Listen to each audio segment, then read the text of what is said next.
And I am going to share my screen to show you some maps and to actually show you the presentation that I've given before the legislature and actually to some of your groups before. And again, the idea here is to give you a sense of where we landed on a final project in terms of scope and size. More importantly, how it fits in to the greater picture in Park Heights. And let me start here by pulling up just a general map. So the Pimlico Racecourse, of course, sits right in the Park Heights community. You can see the racing oval as it sits presently. This is current condition. I wanted to show the zoomed out map to give you a sense of the proximity to other things like Mount Washington to the north. You see Sinai Hospital and their large campus to the right. They are really the only large employer in the Park Heights community. They are the anchor institution for which everything else spins out of. The neighborhoods to the north of Northern Parkway are exceptionally stable, highly populated, and in some cases very densely populated. The neighborhoods to the south and to the west of the racetrack are the exact opposite. There's a huge number of vacancies. They've been in transition for decades and are challenged communities that have seen a ton of investment. And before I actually get into the Pimlico presentation itself, I want to just touch upon those investments because they really are part of the story.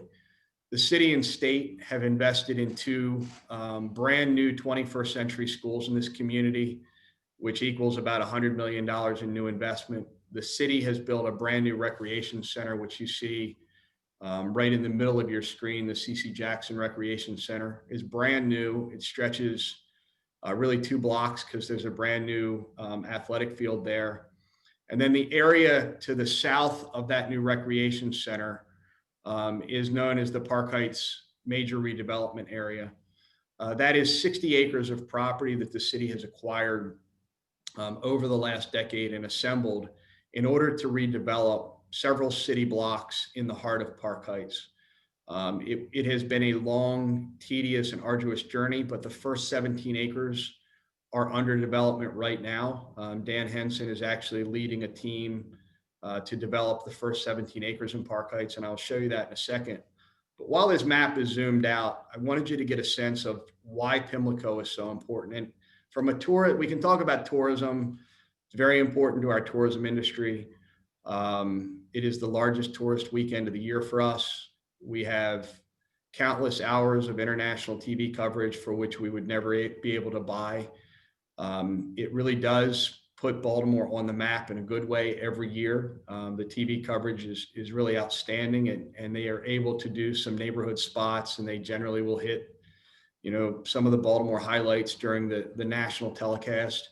Those are things we couldn't replace if we lost the Preakness. But more importantly for me, you have 100 acres in the middle of this community that had no plan, had no future, and frankly, was owned by an out-of-country family that didn't have any concept of how important this parcel of land would be to the city's future. And closing it and putting an 8-foot-high fence around it was certainly not a reasonable outcome for me or for the city, and really impacted in a very significant way Sinai Hospital's future and their growth. Having 100 acres empty sitting next door didn't do anything.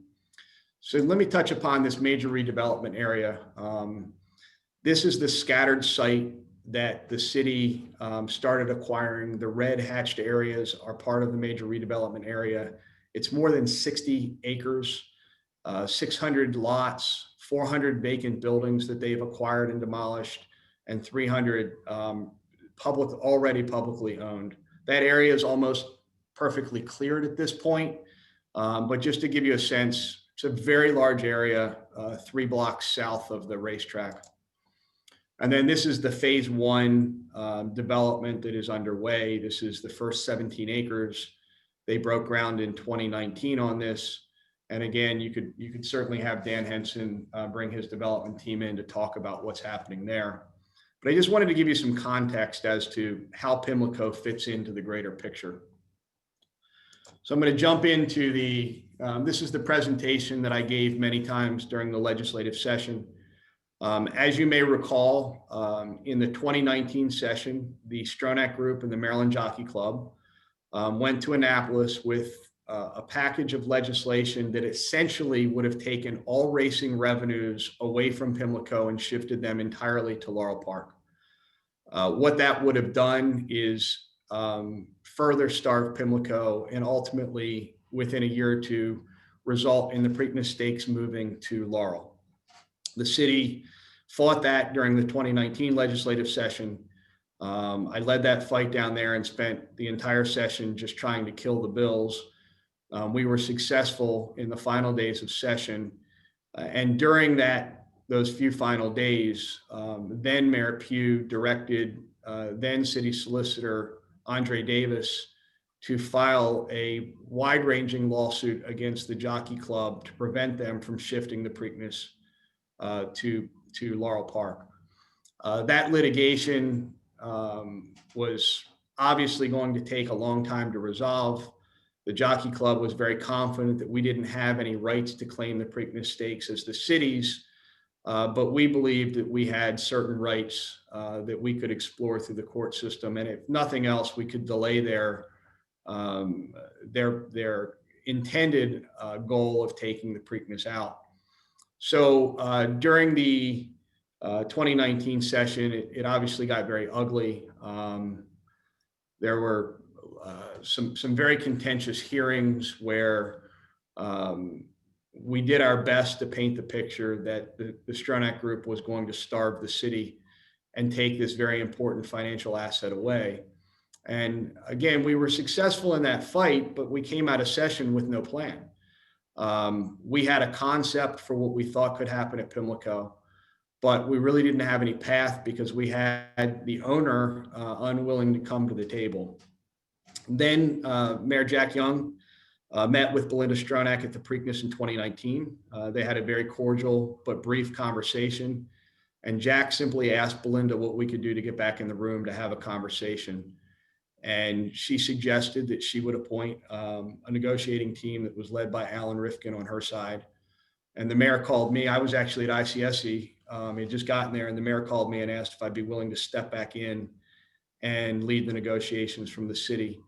And over a very quiet period of 4 months, we sat in a conference room almost every day in Ellicott City and worked on what ultimately would become the Racing and Community Development Act of 2020.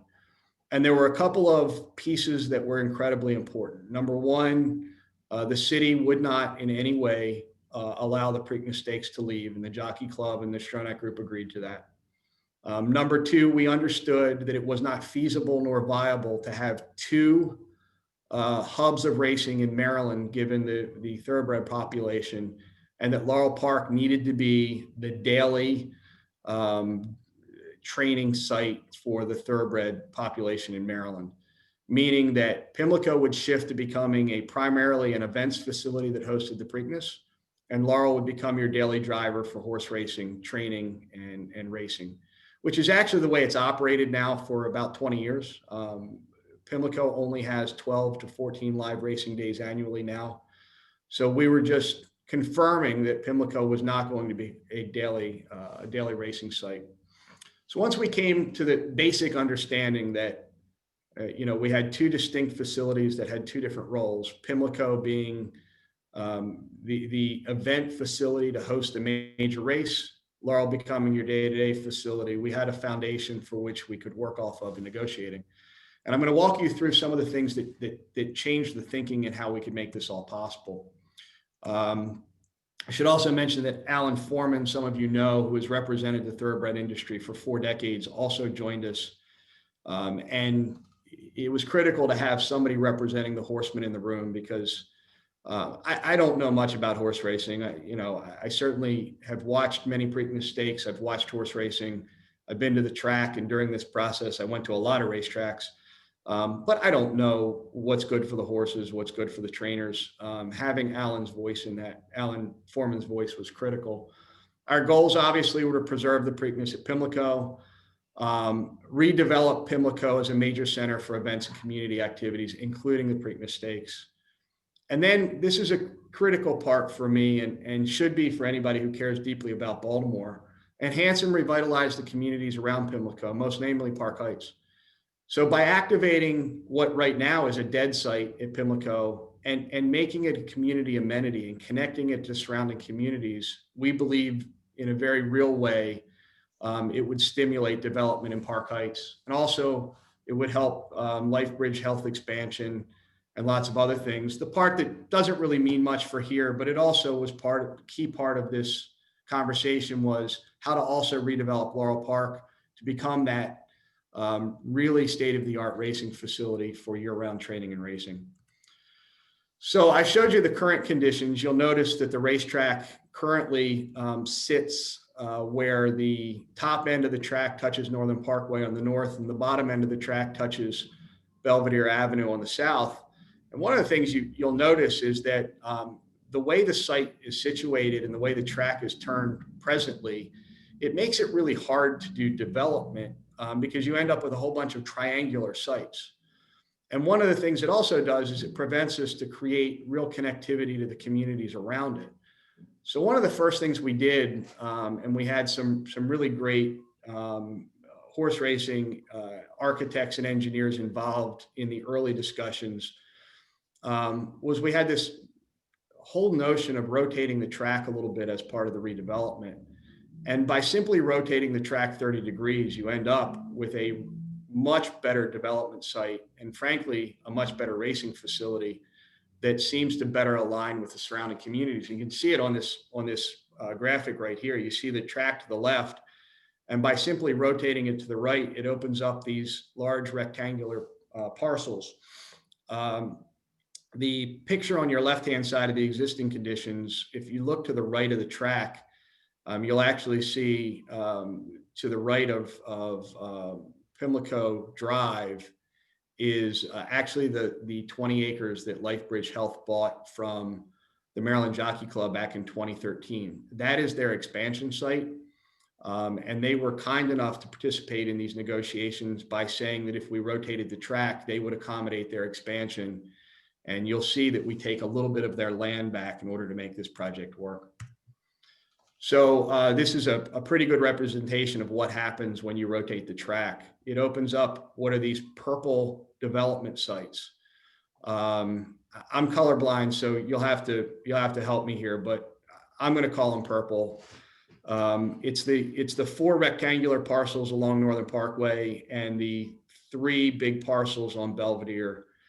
The spot that's marked H on the right is the Sinai LifeBridge assemblage that they own. And then you'll see the racing facility itself. Now, part of the negotiations, and it didn't start this way, but part of the negotiations led us to conclude that the only way to really make this work was for the Maryland Jockey Club to donate the outparcels, that I will call them, the purple parcels, for private development. And that was something they didn't want to do. So the 40 acres that sits on the outside of the track that is not owned by Sinai have been contributed to the deal by the Jockey Club and will go to BDC for a normal RFP process for private development. And I'll show you a little bit about how that works as I step through here. So obviously, when you rotate the track and you do the demolition, you no longer have a cavernous clubhouse. What we found in our project was that, frankly, these large empty facilities do nothing to contribute to the overall impact of a racing facility. And what we came up with was building much more economical, smaller facilities to support the core operation and using the rest of it as an overlay. In other words, you would come in every year and you would build out the racing facility to support the Preakness Stakes. The big benefit to the Maryland Jockey Club is simple, and that is if they sold 20 suites in a given year, they're only going to build 20 suites, as opposed to having 20 in place that they have to sell. They only have to build what they're selling. So if they've sold 10,000 grandstand seats and they've got 25 set up, doesn't make any sense. They're going to build out what they sell that particular year. So this concept is really structured around a modern sporting event. And I think many of you know who have attended any PGA Tour event, any tennis event, Any outdoor sporting event now that's not in a structured stadium, it's all about the overlay. And instead of having capital intensive, massive, maintenance rich facilities, you now have temporary facilities that can be modernized every year or two that are built to suit that year based upon who is renting them. And this design does exactly that. The only fixed facilities on this site are the new clubhouse, which is marked at 1 and 6, which is likely to be about 80,000 square feet.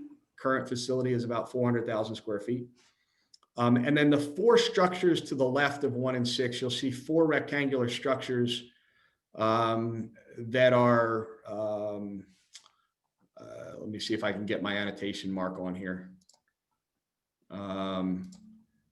These 4 facilities over here are actually the stabling area for the horses.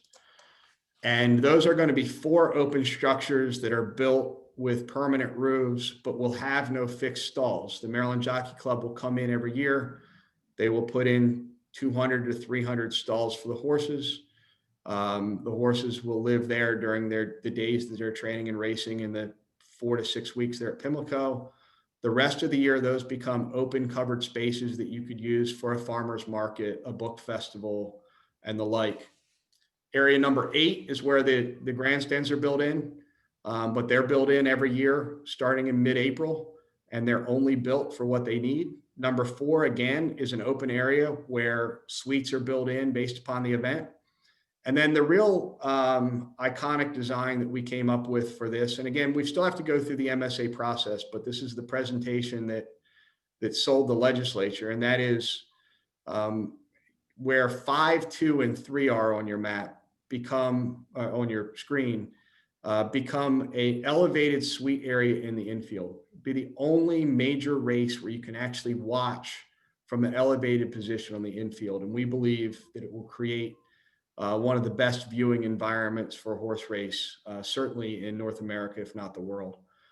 The infield, you'll see a bunch of athletic fields in there, but you also see number 7A and 7B. That would be the first general admission open seating along the rail.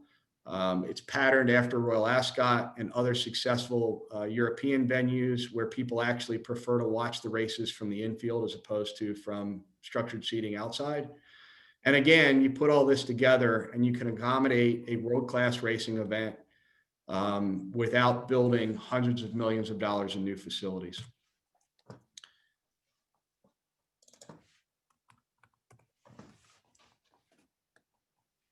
Now I can't advance my slide, so I got it.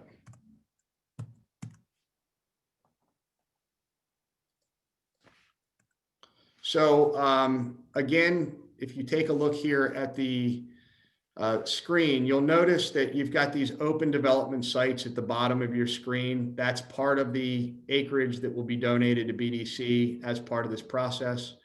On the top side, you have some representative renderings of the Sinai Hospital expansion around the track. You see your new, much smaller open clubhouse. We actually call it more of a community center than a clubhouse, and we refer to it as a multi-purpose center. You'll notice the new paddock area, which is the round area to the left of the clubhouse on the left of your screen. That becomes, during the racing, your paddock for your horses, but when racing is not there, becomes a great opportunity for community events and outdoor seating for festivals. And then you'll notice the infield, and the biggest difference between what is there now and what becomes in the future is that this becomes a community amenity for all. We hope that those 6 athletic fields are programmed and operational year round.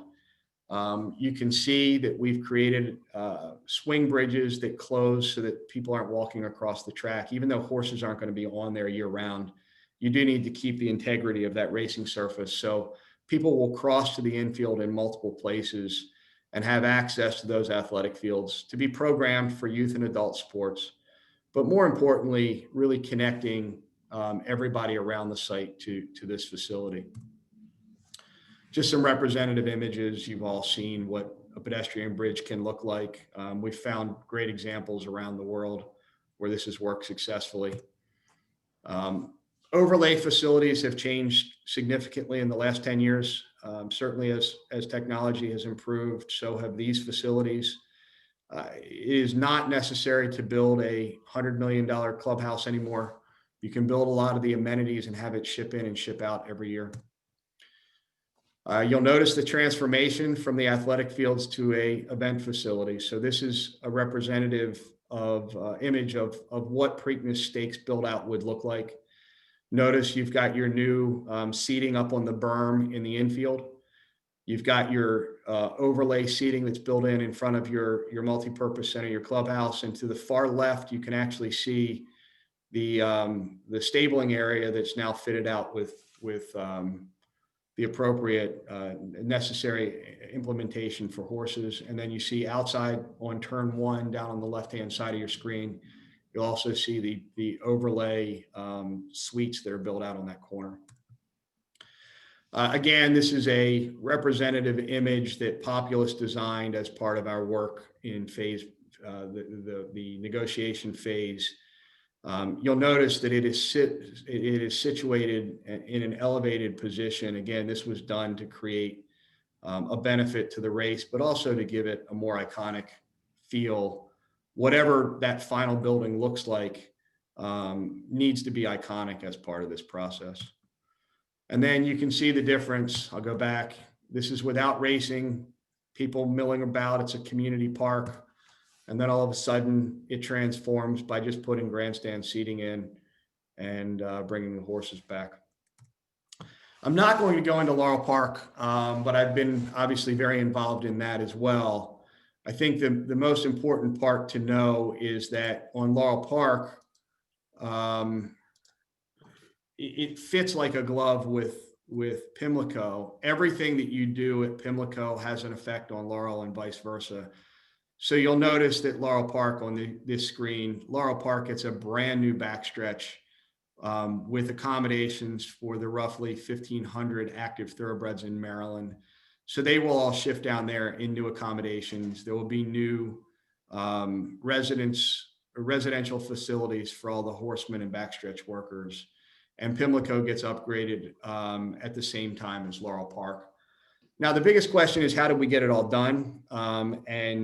If you really want to have some fun, you could set up a debate between me and Mr. Walters, because we've gone round and round many times over the years. One of the benefits of this project to the city is that we're not using any general fund money to make this project happen. Everything we're doing at Pimlico is using existing racing revenues and bonding them through the Maryland Stadium Authority. The city is contributing a portion of its existing slots revenues that go to Park Heights to this project for infrastructure. The horsemen themselves get purse money out of slots. They're dedicating a significant portion of their slots revenue to this project. And then we're taking the existing racing facilities renewal account, which is the fund that was created when slots were introduced in Maryland to preserve horse racing and to ensure that it didn't go out of business because other forms of gambling have come in, dedicating those funds to this. So we're taking existing gambling revenues and directing them to the Maryland Stadium Authority to be bonded to support these two projects.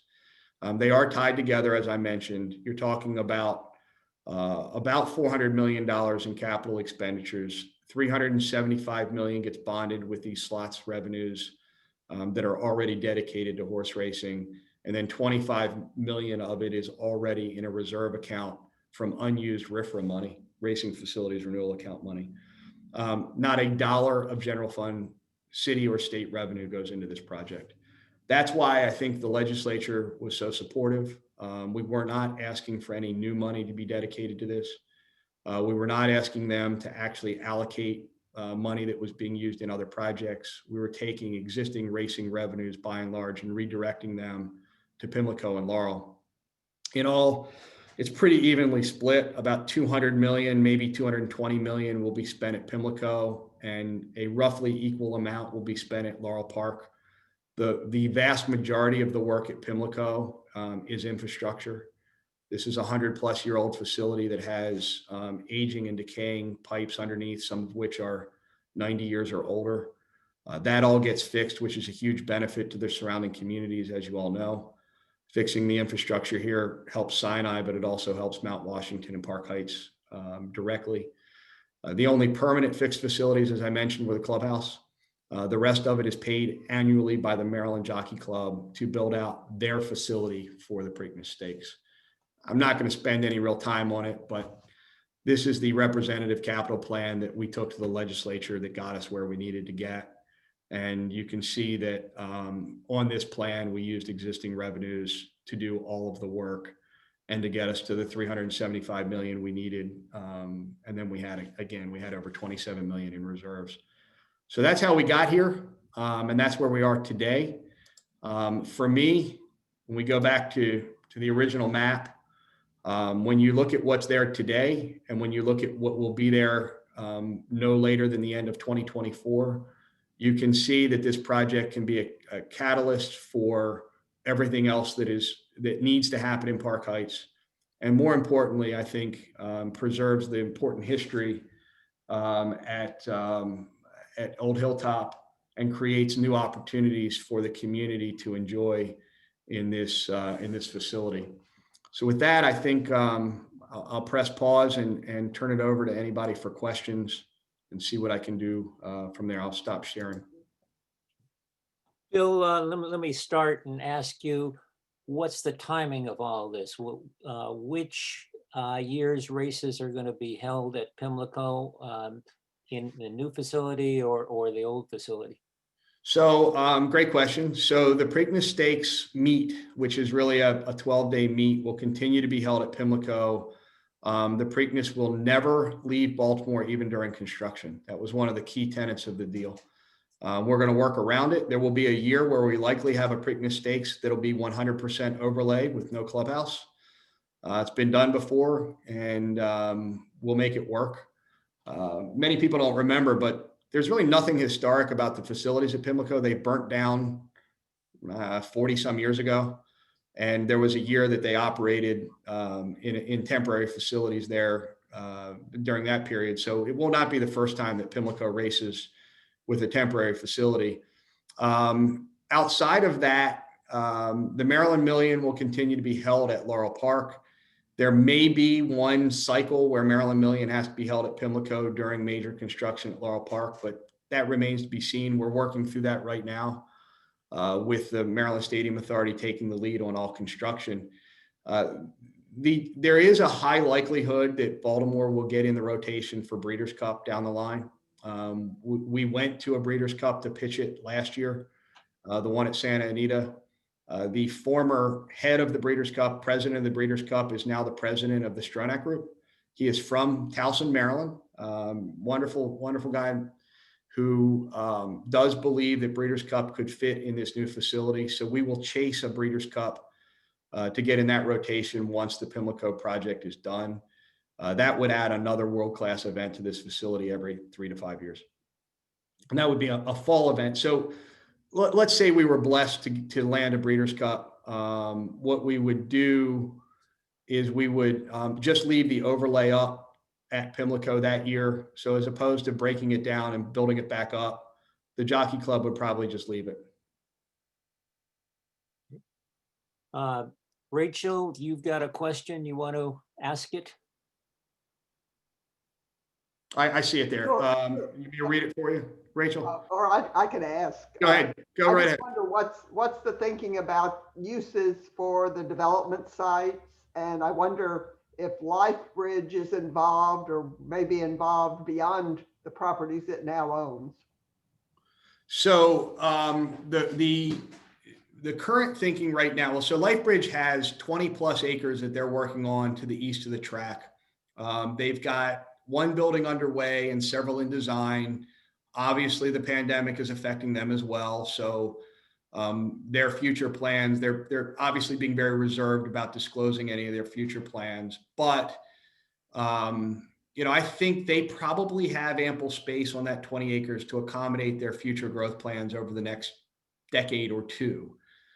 The 40 acres that the city through BDC will be getting, we've modeled it. We've actually done some testing as part of this project.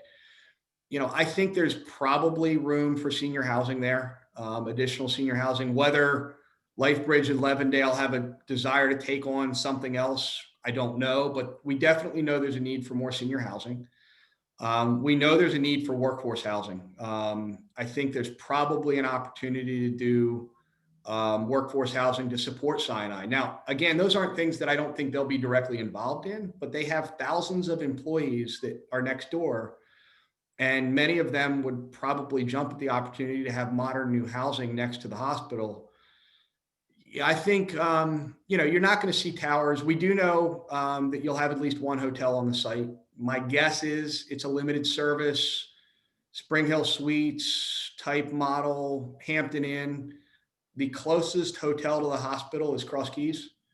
And then the next closest is the Hilton in Pikesville. So I think it's still branded as a Hilton, but the hotel out on Reisterstown Road, it's a little crazy to have a hospital of that size with as many surgeries as they perform to not have a hospital adjacent to it. This site sets up perfect for that. Again, another private development opportunity. You may see some private medical office there on Northern Parkway. We'd love to have a grocery store on the site, like it is at every community meeting and at Sinai meetings. Grocery store is the number one thing everybody asks for.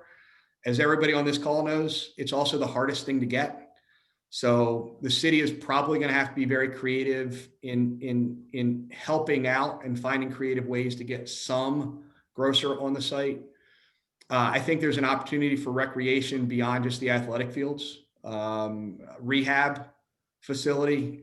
What I'm talking about post-surgical rehabilitation facility. Those are all things that we've, through our 2 years of work on this have come up with.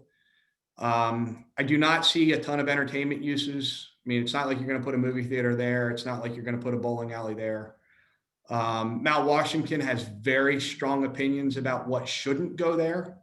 And they have expressed those very strongly to the city and continue to do so. But again, I don't think you're looking at impactful uses that change the feel of the community. You need a little bit of density around the site to generate some income to support the ongoing operation and maintenance and common areas. But it's consistent with an anchor institution on one side and residential neighborhoods around it. Bill, can you give us a little bit more on Dan Henson's, what he's going to be doing? So he's got, it's a couple hundred units that are on the south side. I don't have a ton of info on it today. As we keep talking, I've got something here I can pull up. So put a pin in that one. Let me go through the rest of so let me take a step back, Nate. There is a Park Heights master plan that the 60 acres in the major redevelopment area are following. It's a little bit of senior housing. It's a little bit of workforce housing. And it's a lot of single family homes that are brand new housing stock that are really considered to be workforce housing. And that 60 acres, of course, has been carefully acquired in order to make certain that it's all contiguous. And really it abuts this brand new state-of-the-art recreation center at CC Jackson and supports the 2 new community schools. All right, let's see here. You want to ask yours question? Nate, this is Dan Henson. Oh, there he is. Oh, hey. We're actually about we're about a mile south of the racetrack on 17 acres, where we plan to do a series of buildings for rent, a couple of some senior buildings for rent, a multifamily building for rent, and then about 70 for sale houses. And we should hopefully start within the next year and a half or so. Okay, great. Nate, there's a whole bunch of questions here. I'll just run through them real quick. Abby asked, hi, Abby. After capital infrastructure, what's structure of ongoing expensive temporary spaces? So I think what you're asking, let me answer it as best I can. And then if I miss it, just jump in, Abby. So the Maryland Jockey Club is responsible for the annual operating cost of putting on the event. It's between $12 and $14 million a year to build in the overlay to bring in the racing facilities. They are also responsible for the upkeep and maintenance of the ovals, the grass and the dirt ovals. They will maintain year round. That's on them. The facility, the clubhouse facility, they are responsible for the rent for the sports book facility that will likely be in there once that's approved, and the OTB parlor that is in there. So they will be responsible for that. There'll be a small footprint for a Pimlico museum, Pimlico Preakness Museum. The rest of the facility, let's say there's 50,000 square feet remaining. The current thinking is we would bid that out for an operator to come in and utilize it as an events facility, whether it's a catering operation, again, just to activate the site. There is no sit-down facility anymore that's operational at Pimlico. And many of you remember the days when there were banquets there all the time and events.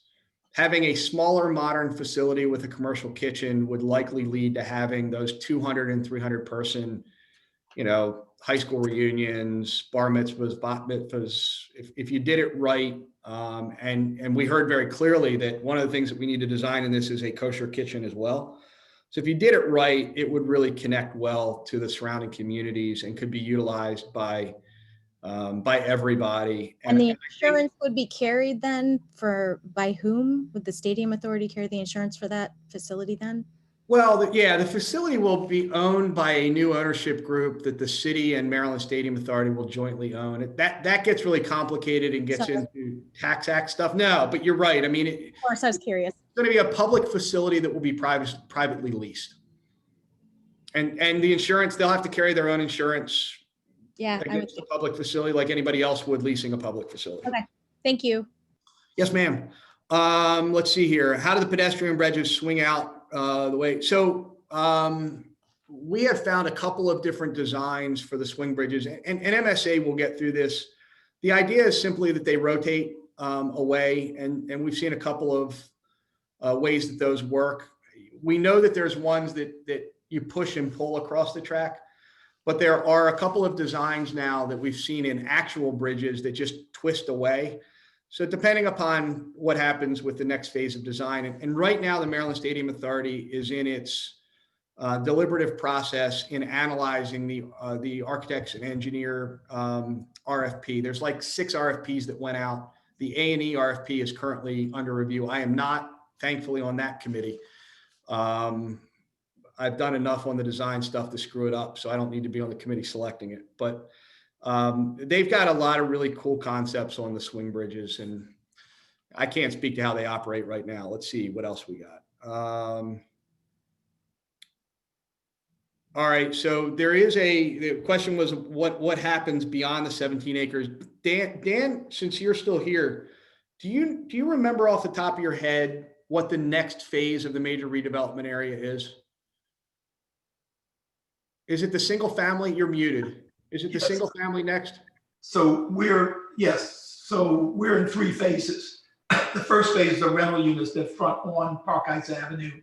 It's 50 units of multifamily, 100 units of senior, and 17 for sale single family houses. And then phase 2 and 3 are more single family for sale and a couple more rental units that front that go closer to Ricestown Road. Across the street from us, High is planning to do a 202 project that sort of matches up with ours. And then there's several other projects going on. But I think that, there's several instigators of this whole process, one being the library and where the library goes. And then the other is the C.C. Jackson that you mentioned, and that's a tremendous benefit to the whole community. And then, of course, the racetrack is a major thing. This is a major potential turnaround for this community. Thank you, Dan. And Bill, Bill, I just want to say, you may remember you gave a presentation to our Renaissance Institute class back in March, just before we had to shut down. And it sounds even better the second time around. Thank you. It could be because you've been stuck in the house too long. maybe. So I got some more questions here, and the one that always comes up, and thank you for asking, is what are the plans for moving people in and out of the facility, and both parking and public transportation? And they're great questions, and ones that we spent a lot of time thinking about and talking about. Really, you have, under this new setup, you really have 1 day a year, 1.5 days a year, where parking is a real issue at Pimlico. Currently, you have the Black Eyed Susan race on Friday, and that has about 35,000 people. And then you have the Preakness Stakes, which has a number that has never been real, as far as I can tell, but is larger than any other sporting event we host. And there's no way you could ever build parking for a 1 day a year event. That's the first thing. The second thing is people have changed the way they attend sporting events. If you think about Oriole Park and Ravens Stadium and what's happening right now, they're all actively considering how to build on their parking lots, because having a sea of surface parking lot doesn't really benefit the attraction. And you've seen it around the country as people have started developing around their facilities, they're getting rid of their surface parking lots. So the answer to the question is, we expect that the current trends about rideshare and other forms of transportation to get to event facilities to continue, particularly in this environment where people are getting rid of their personal cars at a faster rate than any pace, than any other period in our history. So, what we're really doing is designing a lot of places for Uber, Lyft, and whatever next iteration of those are. Obviously, self-driving cars and autonomous vehicles are becoming much more present in our conscience, and it's going to change the way that sporting events happen, just in terms of handling the parking load. That's the first part of the question. Is the first part of the answer is that things are changing, and we're looking at those trends. Second piece is, if you can't logistically figure out how to park people for a 1 day a year event, you've failed miserably. We have high schools and universities that are within 1.5 miles of this facility that have hundreds of surface parking spaces that are utilized presently for the event. What we're looking at is using those facilities as satellite lots to bring people in, so that you're not driving people into the last mile, or that you're not having them drive in the last mile. You're bringing them in using some other form of transit. The last piece is, and this came out very clearly when we were down in Kansas City, the whole group went down so that we had access to some planning tools. And we quietly spent a couple of days in Kansas City. And what we discovered very clearly was that when you zoom out on that map, and I'm going to pull it up again for this group, just to, because I think it's helpful. When you look at this map, on the right-hand side, and I didn't zoom out far enough, but on the right-hand side is not one, but 2 light rail stations that are within 1.5 miles of this facility. On the left-hand side is a metro station, Reisterstown Road Metro Station. You actually have 3 mass transit hubs that are within 1.5 miles in each direction of this facility. So our thinking is, let's utilize those better. And instead of building surface lots, let's focus on what other forms of rubber tire can get from those nodes to this facility and to Sinai Hospital. Whether it's building in a permanent circulator in this community, which would be my ideal solution, or just creating, during the Preakness Stakes meet, direct connections via bus down Northern Parkway from the metro stop on the left-hand side of your screen and the 2 light rail stops on the right-hand side of your screen. And I think you solve a lot of your parking problems that way. And then instead of focusing on parking everybody in Park Heights, you're parking them in satellite lots and bringing them in the way everybody does now. I mean, if any of you have been to the new athletic complex down in Washington, where the Nationals and the DC United stadiums are, you will find very few parking spaces there because they're taking great advantage of their metro stops. So I think we need to focus. We're Baltimore and we don't understand transit as well as other cities do, and it sucks here, and I get it. But for this facility, I think we need to recognize it is a 1 day a year issue that we're going to have to resolve without building surface or structured parking. Hope that answers the question. All right. Thank you.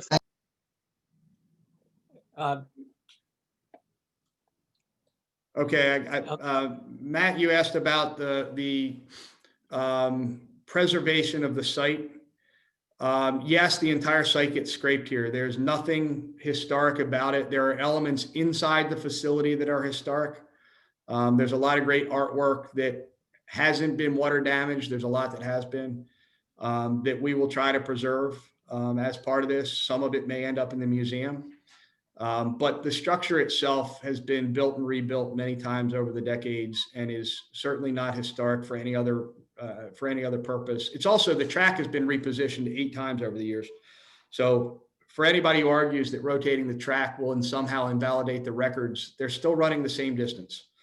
Whether they're running it at the exact same location as the current track or in a new track, the same distance is still the same distance. What is my continuing role in this project? It's a great question. I thought I'd be long gone by now. When I left the city, I didn't expect to be back doing these projects, but I agreed to stay on at least through the MSA handover. So I'm still representing the city on the steering committee. I do so on a small contract with BDC and with the city of Baltimore. So really I'm doing it through Margrave, but I just want to make sure the project gets done. I'm a stubborn person.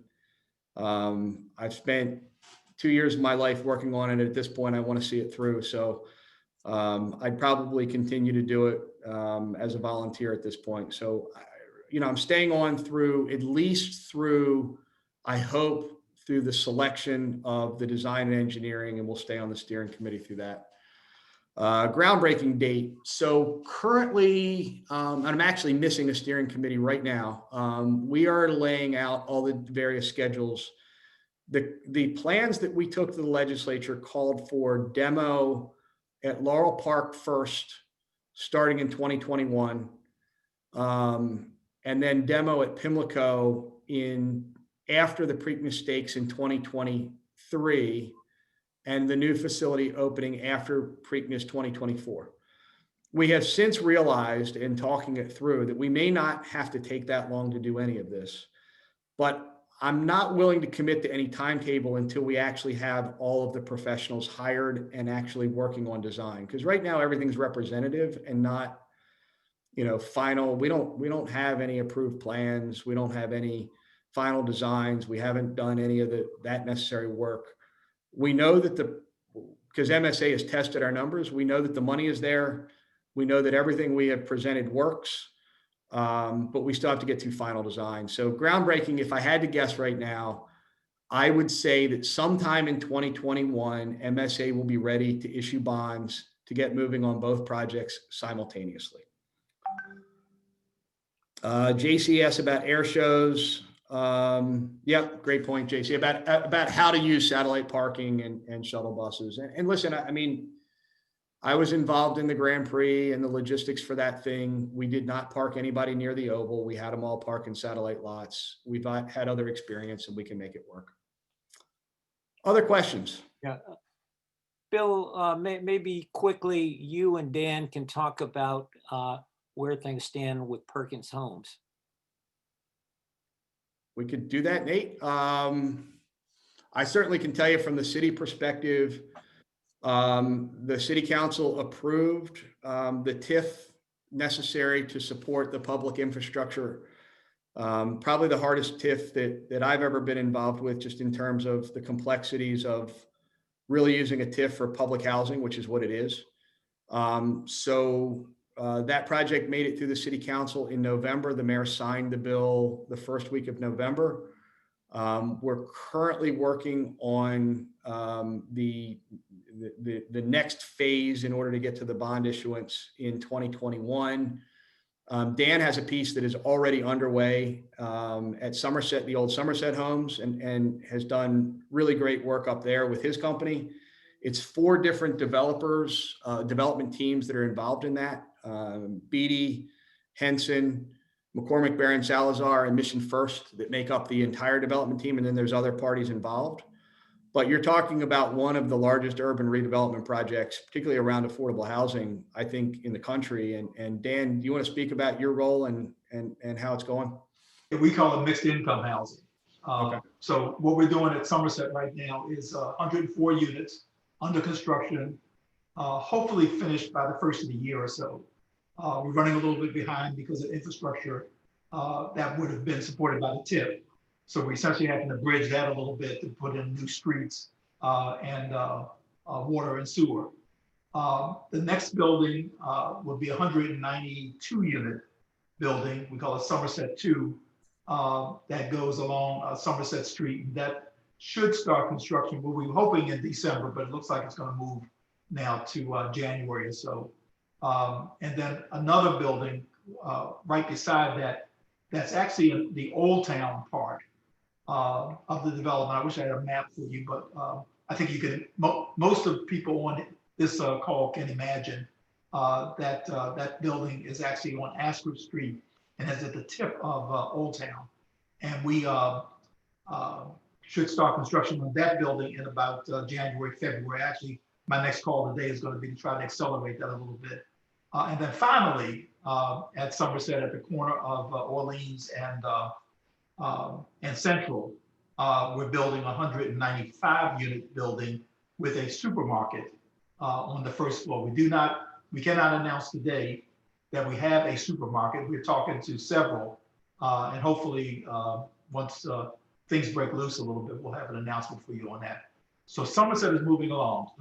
Quickly, Perkins is being done by McCormick, Barron, Salazar, and Beatty, and they're about to start demolition.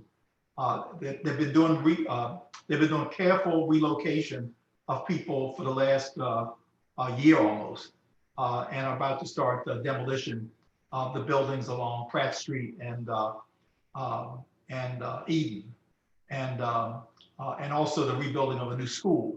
The old City Springs school comes down, new school gets built, and that's really the major focus of the TIF. So we're moving along, and you're going to see a major change in that area over the next couple of years.